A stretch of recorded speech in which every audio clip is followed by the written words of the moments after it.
Good morning बच्चों। तो एक बार फिर से आप सभी विद्यार्थियों का हमारे YouTube चैनल पर बहुत बहुत स्वागत है। आज हम क्लास 10 के लिए बहुपद चैप्टर की शुरुआत कर रहे हैं। तो अभी तक जितने भी विद्यार्थी हमारे चैनल पर जुड़े हुए हैं, अगर हमारे चैनल को सब्सक्राइब नहीं किए हैं तो हमारे चैनल को सब्सक्राइब कर लें, बेल आइकन दबा दें ताकि हमारे आगे आने वाली हर एक वीडियो की नोटिफिकेशन आपको मिलती रहे। तो बिना हम लोग देरी किए बहुपद चैप्टर की शुरुआत करते हैं। तो बहुपद चैप्टर को हम लोग बेसिक से लेकर एडवांस लेवल तक पढ़ेंगे। तो सबसे पहले हम जानेंगे चर और अचर। चर और अचर, चर किसे कहते हैं और अचर किसे कहते हैं, यहीं से जो है कि बहुपद की शुरुआत होती है। तो चर जो होता है वे राशियां जिनका मान बदलता रहता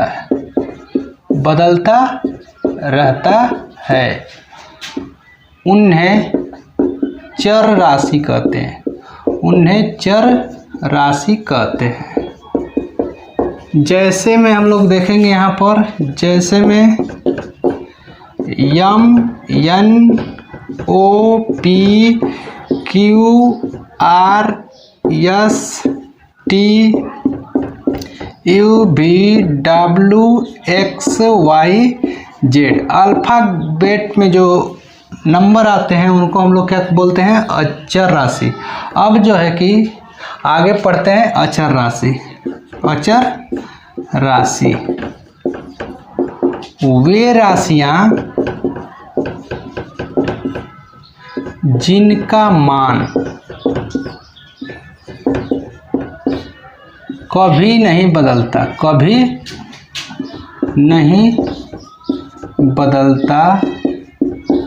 उन्हें अचर राशि कहते हैं। जैसे में 0 1 2 3 4 5 6 ... अनंत तक जो नंबर है, ये जो है कि 0 से लेकर अनंत तक जो नंबर आते हैं वो अचर राशि है। अब चर और अचर को और डीपली तरीके से समझना है तो क्या हम लोग समझ सकते हैं कि इसका मान क्या है, चर राशि का हमेशा बदलता रहता है।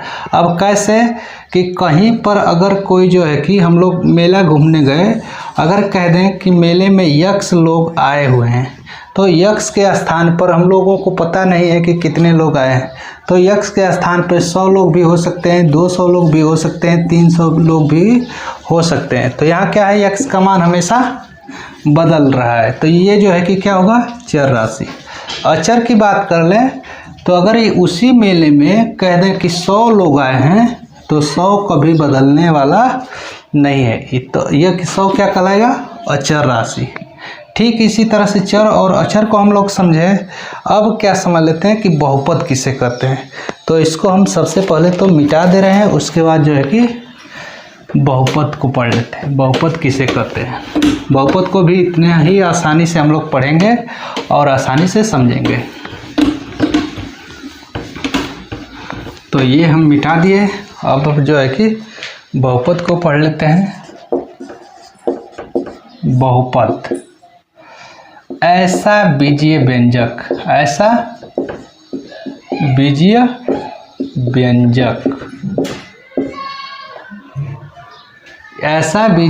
व्यंजक जिसको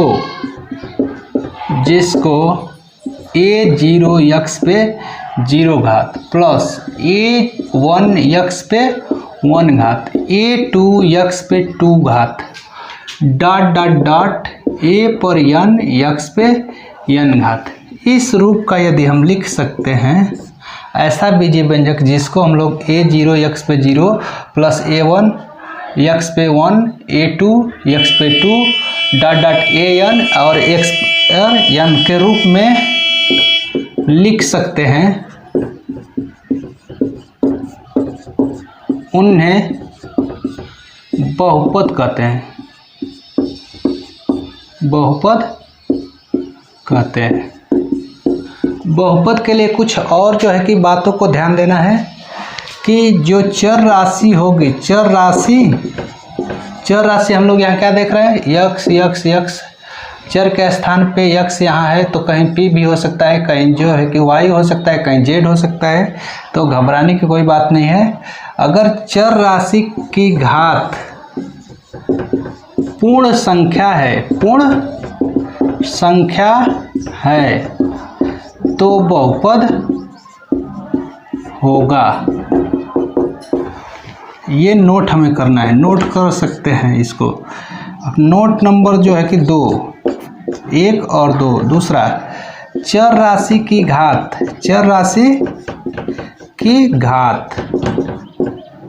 ऋणात्मक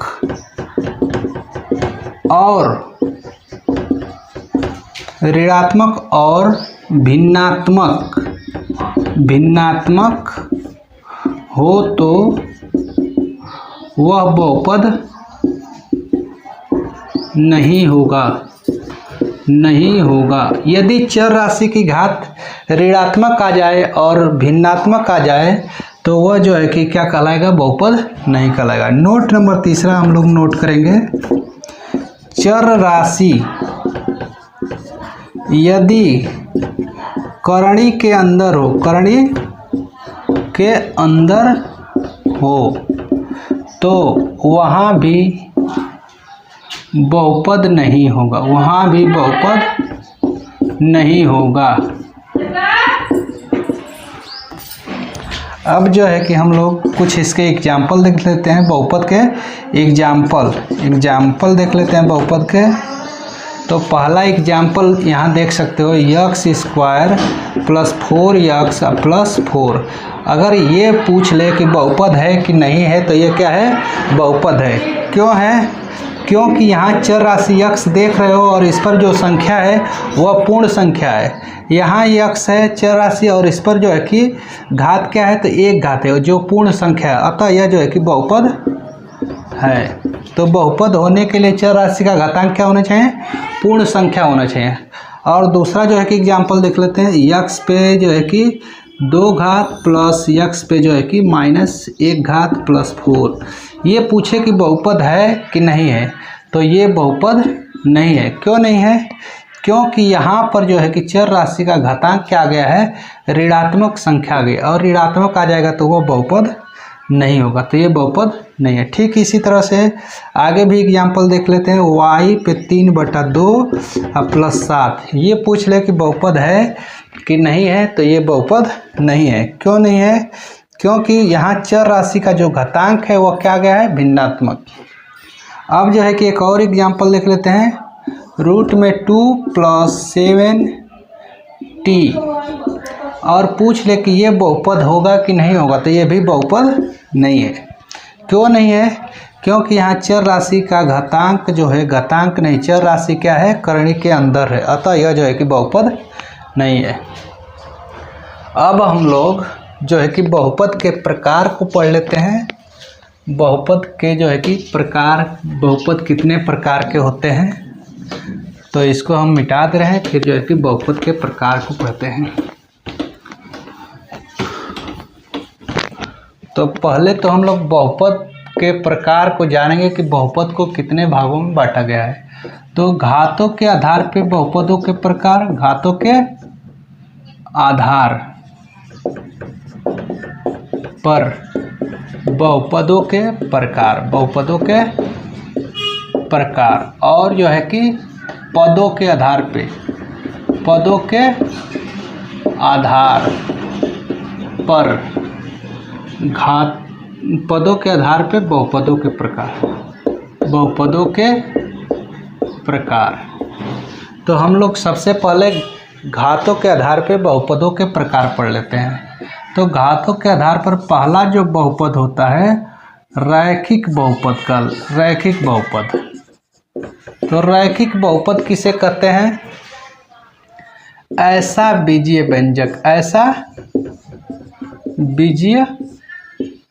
व्यंजक जिसमें चर राशि का घातांक केवल एक हो, केवल एक हो, उसे रैखिक बहुपद कहते हैं। रैखिक बहुपद कहते हैं। जैसे एग्जाम्पल हम लोग देख सकते हैं, पहला एग्जाम्पल ले लेते हैं यहाँ पे, x + 5। यहाँ चर राशि x है और x के साथ 5 जुड़ा है और x चर राशि का घातांक यहाँ कुछ नहीं है तो 1 है, अतः यह रैखिक बहुपद है। इसी तरह से और भी दे सकता है 5x + 7। पूछ लेगा कि यह जो है कि कैसा बहुपद है, तो यह भी रैखिक बहुपद है। क्यों है? क्योंकि यहाँ चर राशि का घातांक कुछ नहीं है तो 1 है, अतः यह भी रैखिक बहुपद है। अब ये ऐसे भी दे सकता है 3p - 7 और पूछे कि ये रैखिक बहुपद है कि कैसा बहुपद है, तो ये भी रैखिक बहुपद है। क्यों रैखिक है? क्योंकि यहाँ पर चर राशि का घातांक 1 है। अब हम लोग पढ़ते हैं द्विघात बहुपद को। ये घातों के आधार पर हम लोग पढ़ रहे हैं, तो द्विघात बहुपद, ऐसा बहुपद जिसमें चर राशि का घातांक 2 हो, द्विघात बहुपद कहलाएगा। द्विघात बहुपद कहलाता है। इसमें देख सकते हैं एग्जाम्पल हम लोग, x² - 4, ये कैसा बहुपद है? तो ये द्विघात बहुपद है, क्योंकि इसमें चर राशि की अधिकतम घात 2 है, अतः यह द्विघात बहुपद। ठीक इसी तरह से इसको भी देख सकते हैं, x² + 6x + 8, ये कैसा बहुपद है? तो ये भी द्विघात बहुपद है, क्योंकि इसमें चर राशि की अधिकतम घात क्या है? 2 है, अतः यह द्विघात बहुपद है। अब त्रिघात को देख लेते हैं। त्रिघात बहुपद, तो ऐसा बहुपद, ऐसा बहुपद जिसमें चर राशि का घातांक 3 हो, उसे त्रिघात कहेंगे। उसे त्रिघात बहुपद कहते हैं। अब इसका एग्जाम्पल क्या हो सकता है? तो एग्जाम्पल देख लो। एग्जाम्पल में हम लोग लिख सकते हैं x पे q + 4। दूसरा जो है कि एग्जाम्पल हो सकता है x पे 3 + 4x + 8। तीसरा एग्जाम्पल देख सकते हैं x पे q + 8x² + 8x + 20। ये भी क्या है? त्रिघात बहुपद है। ये तीनों क्या है? त्रिघात बहुपद के उदाहरण है। जैसे इसमें सबसे अधिकतम घात हम लोग देखेंगे तीनों में, तो अधिकतम घात 3 है, अतः यह त्रिघात बहुपद है। अब हम लोग पदों के आधार पे बहुपदों के प्रकार पढ़ लेते हैं। तो इसको हम मिटा देते हैं, अब जो है कि पदों के आधार पे पढ़ लेते हैं। देखो, सबसे पहले ये जो है कि हम लोगों को जानना है कि जो है कि बेसिक चीज़ें जो है कि बहुपद पढ़ने के लिए क्या जरूरी है। तो हम लोगों को बेसिक चीज़ें जो है कि बहुपद पढ़ने के लिए जो आज जो है कि हम पढ़ा रहे हैं, ये जो है कि काफ़ी ज़रूरी है। पदों के आधार पे, तो पदों के आधार पर पहला बहुपद होता है शून्य बहुपद। वे बहुपद जिसमें चर राशि न हो, चर राशि का प्रयोग न हुआ है, न हुआ हो, उसे शून्य बहुपद कहते हैं। शून्य बहुपद कहते हैं। ऐसा बहुपद जिसमें चर राशि का प्रयोग नहीं हुआ होता है, उसे हम जो है कि शून्य बहुपद कहते हैं। जैसे में 5 लिख दिया गया है, इसमें चर राशि नहीं है, तो ये क्या है? शून्य बहुपद के अंदर आएगा। 3 भी लिख दिया है, ये भी क्या है? शून्य बहुपद के अंतर्गत आएगा। अब जो है कि देख लेते हैं एक पदीय बहुपद। ऐसा बहुपद जिसमें केवल एक पद हो, केवल एक पद हो, उसे एक पदीय बहुपद कहते हैं। एक पदीय बहुपद कहते हैं। अगर जो है कि किसी जो है कि बहुपद में केवल एक जो है कि पद आए तो उसे हम लोग क्या कहेंगे, एक पदीय बहुपद। जैसे मैं एग्जाम्पल देख लो, यक्स हो सकता है, यक्स पे स्क्वायर हो सकता है, यक्स पे क्यू हो सकता है, पी पे 4 हो सकता है। इसमें जो है कि केवल एक ही जो है कि पद मिल रहे हैं सब में, तो ये क्या है, एक पदीय बहुपद है। अब द्विपदीय बहुपद, द्विपद ऐसा बहुपद जिसमें केवल 2 पद मिलते हैं उसे द्विपदीय बहुपद कहते हैं। परिभाषा अगर लिखना हो तो लिख सकते हो, ऐसा बहुपद जिसमें केवल 2 पद हो उसे हम द्विपदीय बहुपद कहेंगे। एग्जाम्पल हम लोग देखेंगे तो एग्जाम्पल लिख सकते हो, यक्स स्क्वायर माइनस 4, इसमें 2 पद हैं तो ये द्विपदीय होगा।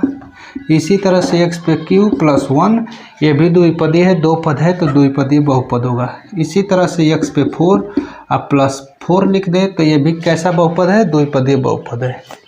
अब त्रिपदीय को भी जो है कि इसी तरह से समझ सकते हो कि जिसमें 3 पद मिलेंगे उसे हम त्रिपदीय बहुपद कहेंगे। तो उसमें कोई डाउट नहीं है। अब जो है कि हम लोग पढ़ेंगे बहुपद के शून्यक। इसको हम मिटा दे रहे हैं। बहुपद के शून्यक का जो है कि कैसे निकालते हैं हम लोग उसको भी देखेंगे। सबसे पहले तो हम पढ़ लेते हैं बहुपद के शून्यक। पूछ ले, यहाँ पर बहुपद दे दे और पूछ ले कि इसमें कुल कितने शून्यक हैं। बहुपद के शून्यक कैसे ज्ञात करते हैं, शून्यक। तो बहुपद के शून्यक के लिए अगर जो है कि पूछ ले शून्यकों की संख्या, बहुपद के शून्यकों की संख्या और बहुपद दे दे, तो यहाँ पर अगर जो है कि रैखिक बहुपद है तो इसमें शून्यकों की संख्या, यहाँ घात कितना होगा, 1 होगा, तो इसमें जो है कि शून्यकों की संख्या 1 हो जाएगी। ठीक इसी तरह से ऐसे दे दे एक्स स्क्वायर माइनस 4 और पूछ ले कि इसमें शून्यकों की संख्या कितनी होगी, तो यहाँ पर 2 हो जाएगा। ठीक इसी तरह से ऐसे दे एक्स पे 3 प्लस 1 और पूछे कि इसमें बहुपदों की संख्या कितनी होगी, तो इसमें बहुपदों के शून्यकों की संख्या 3 हो जाएगी। अगर 4 घात आ जाए चर राशि पर तो उसमें बहुपदों की संख्या 4 होगी। अब जो है कि हम लोग कुछ और बेसिक चीज़ें हैं जिसको जान लेते हैं, फिर जो है कि चैप्टर को स्टार्ट करेंगे और एक ही बार में 2.1 और 2.2 दोनों चैप्टर को समाप्त करेंगे। तो जो है कि हम सबसे पहले जो है कि परिभाषाओं को जान रहे हैं।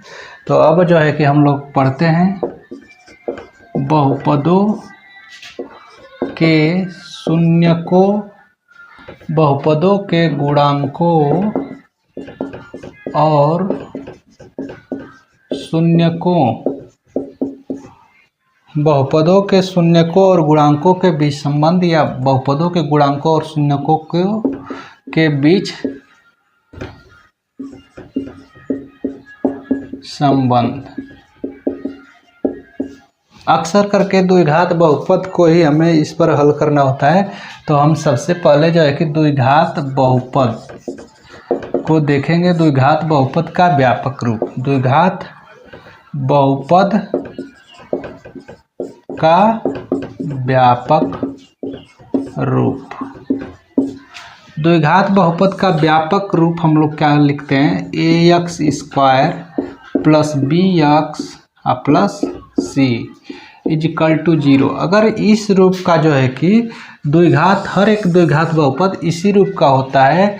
अगर वहाँ पर पूछ ले शून्यकों के गुणांकों और शून्यकों के बीच संबंध, तो हमें क्या करना है कि इसमें जो है कि 2 शून्यक आएंगे, द्विघात है तो 2 शून्यक आएंगे। हम मान लेते हैं कि माना शून्यक अल्फा और बीटा है, क्या है, अल्फा और बीटा। शून्य क्या रहे, अल्फा और बीटा। तो शून्यकों के योगफल अगर ज्ञात करना हो तो हम कैसे ज्ञात करेंगे, शून्यकों का योगफल बराबर होता है, शून्यकों का योगफल बराबर होता है माइनस बी जो है कि दूसरा जो है कि बी, यहाँ से बी ले लेंगे और बटा में लिख देंगे ए, माइनस बी बटा ए। शून्यकों का यह क्या हो गया, योगफल। अर्थात इसी को या तो लिख सकते हैं, ये सूत्र है, या हम लोग इसी को लिख सकते हैं माइनस यक्स का गुणांक, यक्स का गुणांक, अब बटा में यक्स स्क्वायर का गुणांक। देखो यहाँ यक्स का गुणांक b है तो b यहाँ लिखा गया है, और जो है कि यक्स स्क्वायर का गुणांक यहाँ a है तो ये यहाँ लिखा गया है। ठीक इसी तरह से यहाँ भी जो है कि हमें करना है कि गुणांकों को ही यह सूत्र बना दिया है तो इसको हम लोग लिख लेंगे। अब जो है कि शून्यकों का गुणनफल अगर पूछ ले, गुणनफल, तो शून्यक हमारा अल्फा और बीटा है, इसको हम लोग अल्फा प्लस बीटा भी लिख सकते हैं, अल्फा प्लस बीटा बराबर माइनस बी बटा में ए। इसी तरह से शून्यकों का गुणनफल को हम लोग लिख सकते हैं alpha into beta is equal to, इसको लिखते हैं सी बटा में ए। सी क्या है, अचर पद और अपान जो है कि यक्स स्क्वायर का गुणांक, तो इसको या लिख सकते हैं अचर पद अब बटा में यक्स स्क्वायर का गुणांक। ठीक है, ये जो है कि हम लोग जो है कि सूत्र जो है कि निकाल चुके हैं बहुपदों के गुणांकों और शून्यकों के बीच संबंध को। अब जो है कि हम लोग पढ़ लेते हैं द्विघात बहुपद ज्ञात करने के लिए व्यापक सूत्र। इसको हम मिटा दे रहे हैं, सबको नोट करिए, ये बेसिक चीज़ें हैं। प्रश्नावली पर जाएंगे तो सब समझ में आने लगेगा कहाँ से क्या करना है और इन सूत्रों का कहाँ कब प्रयोग करेंगे। तो अब क्या हम पढ़ रहे हैं, द्विघात बहुपद ज्ञात करने का व्यापक सूत्र। ये होता है यक्स स्क्वायर माइनस कोष्टक में होता है शून्यकों का योगफल आई इंटू में यक्स कोष्टक बंद करके आप प्लस लिखते हैं शून्यकों का गुणनफल आई इक्वल टू 0। तो इस तरह से हम लोग सारे सवालों को अब जो है कि आसानी से हल करेंगे अगर आ जाता है तो। हम लोग जो है कि प्रश्नावली पर चलते हैं। बहुपद जो प्रश्नावली है उसमें देखेंगे, प्रश्नावली हमारा 2.1 क्या दिया है, प्रश्नावली 2.1 पहला क्वेश्चन है निम्नलिखित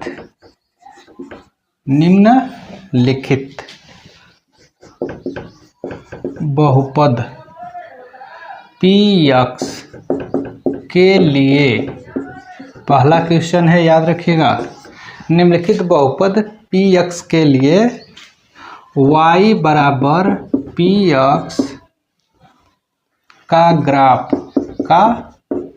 ग्राफ नीचे आकृति में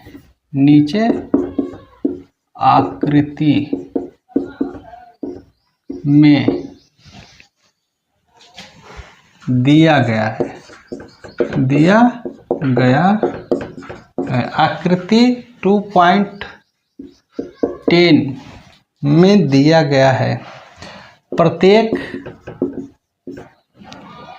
स्थिति में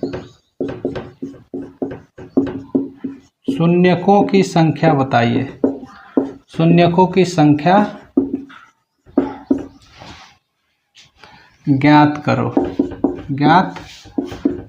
और पहला स्थिति यहाँ पर दिया गया है क्या, ये जो है कि x अक्ष है और x डैश y अक्ष और y डैश अक्ष। इसमें जो है कि एक ग्राफ ऐसे दे दिया है और पूछ रहा है कि इसमें शून्यकों की संख्या कितनी है। तो शून्यकों की संख्या ज्ञात करने के लिए हमें ध्यान देना है कि ये जो कर्व या वक्र खींचा गया है यह x अक्ष को कितनी बार जो है कि टच कर रहा है या कितनी बार काट रहा है। तो यहाँ पर हम लोग देख रहे हैं कि यह जो कर्व जो वक्र है यह x अक्ष को एक बार भी नहीं काट रहा है, एक बार भी नहीं काटा है। अतः इसमें शून्यकों की संख्या अगर हमसे पूछा गया है तो शून्यकों की संख्या इसमें हम बताएंगे शून्य है, 0 है। अब जो है कि नेक्स्ट जो क्वेश्चन दिया गया है दूसरा, वह यहाँ पर इस तरीके से दिया गया है। यह y अक्ष है और यह y डैश और यह x अक्ष और यह x डैश अक्ष, और इसमें कर्व ऐसे बना है, कर्व और ऐसे जाकर x अक्ष को काटते हुए निकल गया है। तो यहाँ पर हम लोग देख रहे हैं कर्व ऐसे जा रहा है और ये जो है कि x अक्ष को एक बार काट रहा है। अतः इसमें शून्यकों की संख्या अगर पूछा है तो शून्यकों की संख्या यहाँ पर हम लोग दिखाएंगे, शून्यकों की संख्या 1 होगी इसमें। अब जो है कि क्वेश्चन नंबर 3 को भी देख लेते हैं, इसको हम हटा दे रहे हैं। क्वेश्चन नंबर 3 दिया क्या है, क्वेश्चन नंबर 3 का वक्र देख लो क्या दिया है। बस हमें क्या देखना है, x अक्ष को कितनी बार जो है कि वक्र जो है कि टच कर रहा है। और उधर जो है कि बनाते हैं, ये जो है कि हमारा x अक्ष, x डैश, y और y डैश। अब कर्व इसमें ऐसे बना है, फिर जो है कि नीचे आकर फिर ऐसे ऊपर चला गया है। अब जो है कि इसमें हम लोग देखेंगे तो कर्व जो बन रहा है, वक्र बन रहा है, वक्र जो है कि x अक्ष को एक बार यहाँ पर, एक बार यहाँ पे और एक बार यहाँ पे, 3 बार काट रहा है x अक्ष को। अतः इसमें जो है कि शून्यकों की संख्या पूछा है तो शून्यकों की संख्या इसमें 3 हो जाएगी, क्योंकि इसमें वक्र जो है वह 3 बार x अक्ष को काटा है। अब जो है कि क्वेश्चन नंबर 4 को देख लो। क्वेश्चन नंबर 4 हमारा क्या है, ऐसे जो है कि x अक्ष, x डैश, y और y डैश, और इसमें कर्व जो है कि ऐसे कट किया है, जो x अक्ष को 1 टाइम 2 टाइम काटा है, अर्थात 2 बार काटा है। तो यहाँ शून्यकों की संख्या हम लोग लिखेंगे, शून्यकों की संख्या बराबर 2। ठीक इसी तरह से 5वां और 6वां क्वेश्चन आप लोग बताइएगा कमेंट में कि इनमें शून्यकों की संख्या कितनी है। हम यहाँ पर फिगर को ड्रा कर दे रहे हैं, आप लोग बताइएगा। ये जो है x अक्ष है और यह x डैश अक्ष, ये y और y डैश। अब इसमें कर्व ऐसे बन रहा है,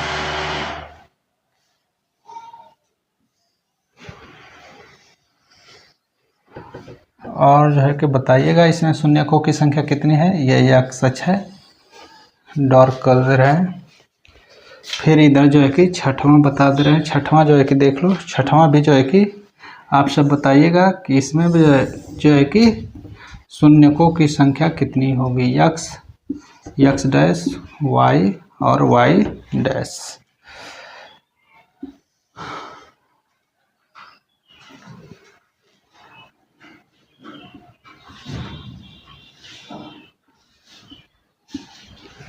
इसमें इन दोनों में बताना है शून्यकों की संख्या कितनी है, तो कमेंट में छापिएगा। अब जो है कि हम इसको मिटा दे रहे हैं। यहाँ जो है कि हमारा प्रश्नावली नंबर 2.1 जो है कि समाप्त होता है। तो जितने भी विद्यार्थी अभी भी हमारे चैनल को सब्सक्राइब नहीं किए हैं, उनसे एक रिक्वेस्ट करता हूँ पुनः फिर से कि वे लोग हमारे चैनल को सब्सक्राइब कर लें, बेल आइकन दबा दें, ताकि आगे आने वाली हर एक वीडियो की नोटिफिकेशन आपको मिलती रहे। अब हम लोग प्रश्नावली नंबर 2 की तरफ चलते हैं। प्रश्नावली नंबर 2.2 2। यहाँ पर पहला क्वेश्चन दिया गया है, निम्न द्विघात बहुपदों के शून्यकों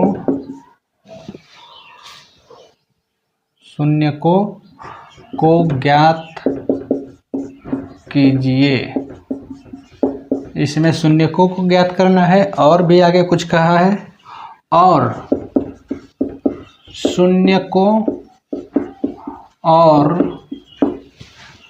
शून्यकों तथा गुणांकों के बीच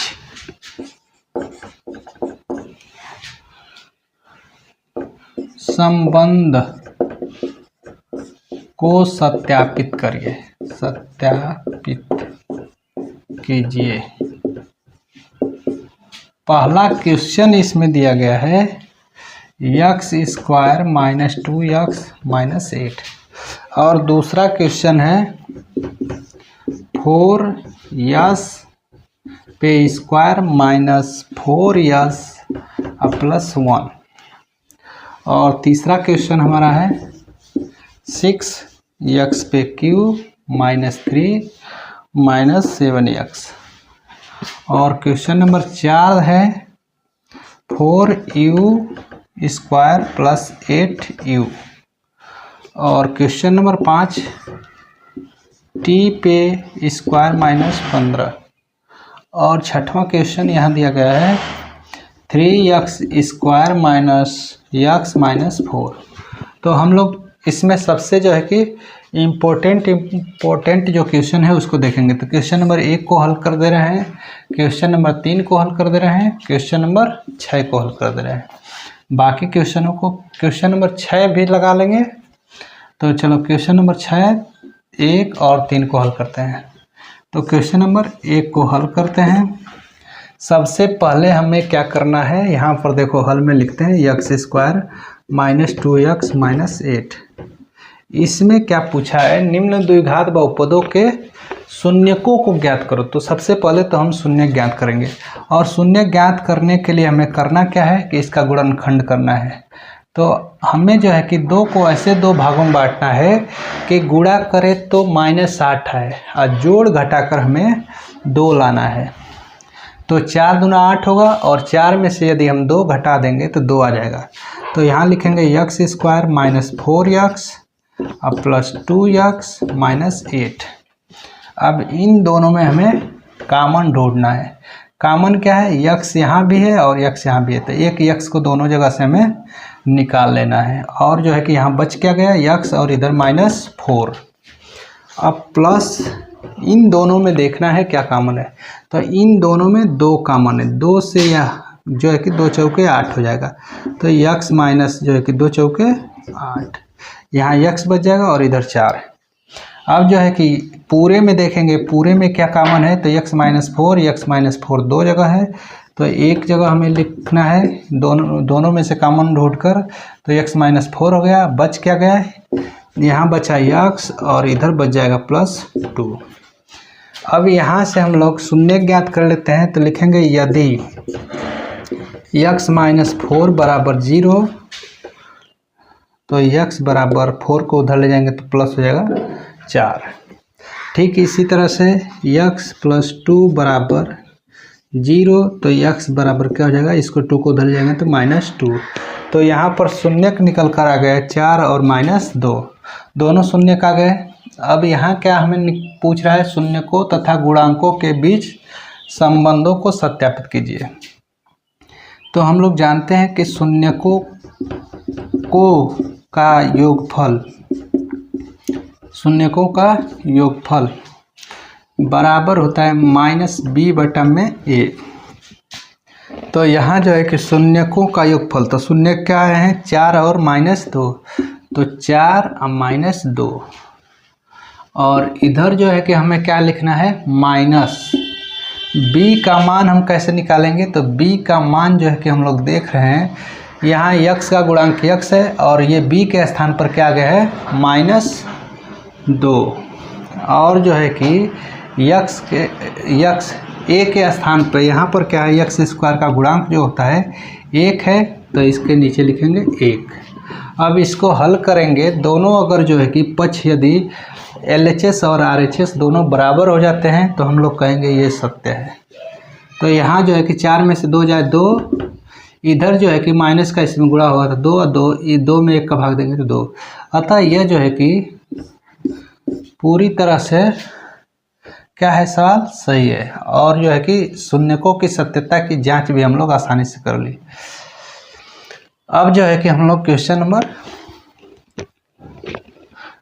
नंबर 3 को कर लेते हैं। यहाँ 3 घात नहीं है, 2 घात है। ये दूसरा क्वेश्चन आप सभी को करना है, या तो दूसरे को भी हल कर दे रहे हैं।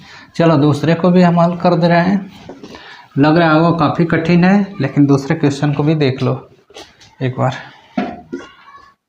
यहाँ लिखते हैं हल, और क्या दिया गया है, 4s पे स्क्वायर माइनस 4s प्लस 1। यहाँ इसका गुणनखंड करने के लिए हम क्या करेंगे, 1 का 4 के साथ गुणा करेंगे तो 4 एकम 4। अब गुणा करने के बाद हमें क्या करना है, इस 4 को ऐसे 2 भागों में बांटना है कि गुणा करने पर 4 आए और जोड़े तो भी 4 आए।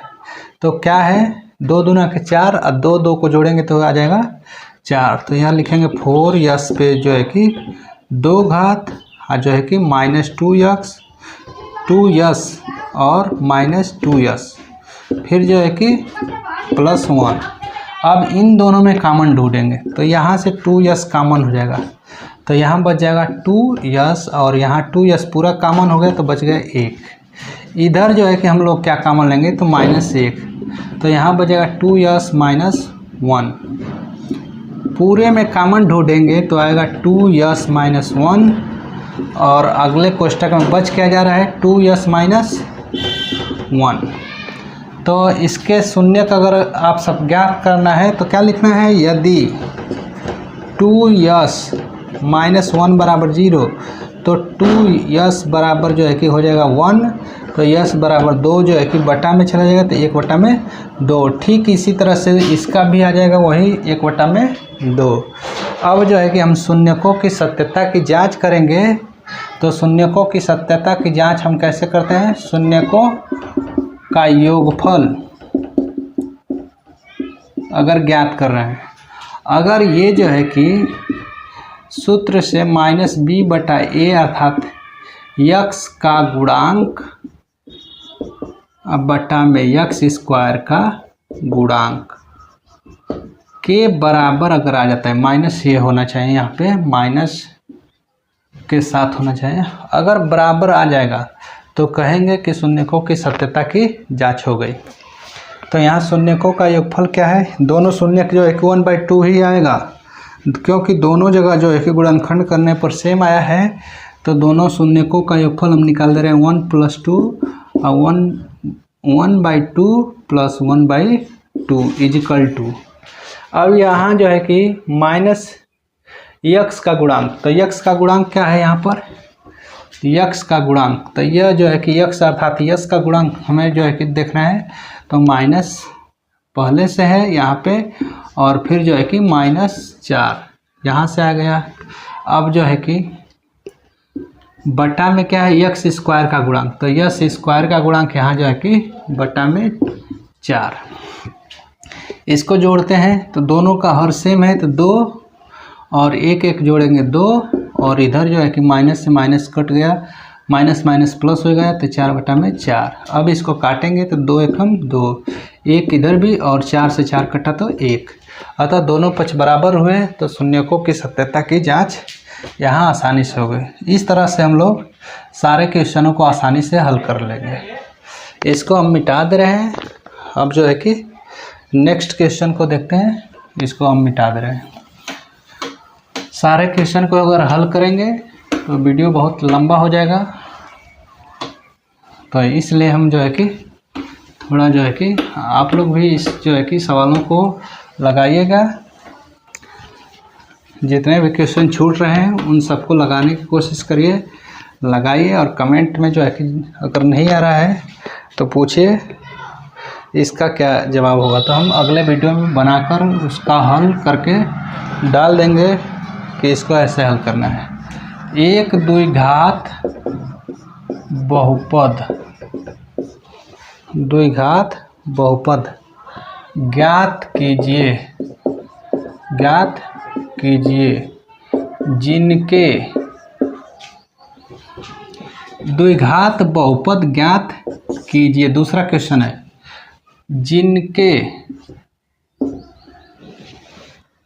शून्यकों का योगफल और गुणनफल शून्यकों का गुणनफल क्रमशः दी गई संख्या है। यहाँ जो है कि हमें शून्यकों का जो है कि योगफल और गुणनफल दे दिया है और द्विघात समीकरण जो है कि द्विघात बहुपद ज्ञात करना है। द्विघात बहुपद कैसे निकालेंगे, शून्य के यदि शून्यकों का योगफल और गुणनफल हमें पता हो तब। तो पहला क्वेश्चन है 1/4 और कामा -1। तो शून्यकों का यहाँ क्या है, यह योगफल है और ये क्या है, गुणनफल। तो इसके लिए हम लोग पढ़े थे द्विघात जो है कि बहुपद के लिए एक सूत्र। द्विघात बहुपद का व्यापक रूप ज्ञात करने के लिए एक सूत्र आप सभी को बताए थे। द्विघात बहुपद के लिए क्या सूत्र है, x² माइनस शून्यकों का योगफल x गुणे x प्लस शून्यकों का गुणनफल, ये सूत्र था =0। तो इसी सूत्र पर हम रखेंगे। तो लिखेंगे पहले x² माइनस शून्यकों का योगफल के जगह पर क्या है 1/4।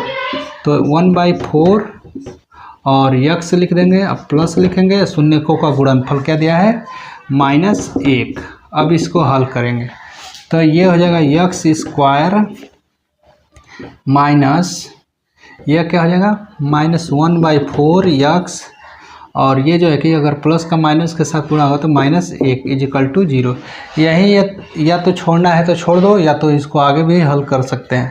आगे कैसे हल करेंगे, 4 का जो है कि लॉसा लेंगे, तो 4 जो है कि सबका लॉसा 4 हो जाएगा। अब 4 का इसमें गुणा होगा तो 4x² माइनस x, और यह 4 एकम 4 =0। अब इस 4 का इधर जो है कि हम लोग गुणा कर देंगे उस साइड। तो 4x² माइनस x माइनस 4 यह 4 के साथ जब 0 का गुणा होगा तो 0 हो जाएगा। तो इस तरह से आंसर हमारा आ जाएगा 4x² माइनस x माइनस 4। ठीक, हम लोग अब आगे वाले जो है कि कठिन जो क्वेश्चन है उसको हल कर लेते हैं। थोड़ा सा आप सभी को कठिन लग रहा होगा दूसरा क्वेश्चन, तो उसको हम लोग हल करते हैं। दूसरा क्वेश्चन हमारा दिया गया है √2(1/3)। इसका पूछा है द्विघात बहुपद ज्ञात करो, और यहाँ क्या दिया गया है, ये शून्यकों का योगफल है और ये शून्यकों का गुणनफल है। तो इसके लिए भी सूत्र वही रहेगा, x² माइनस शून्यकों का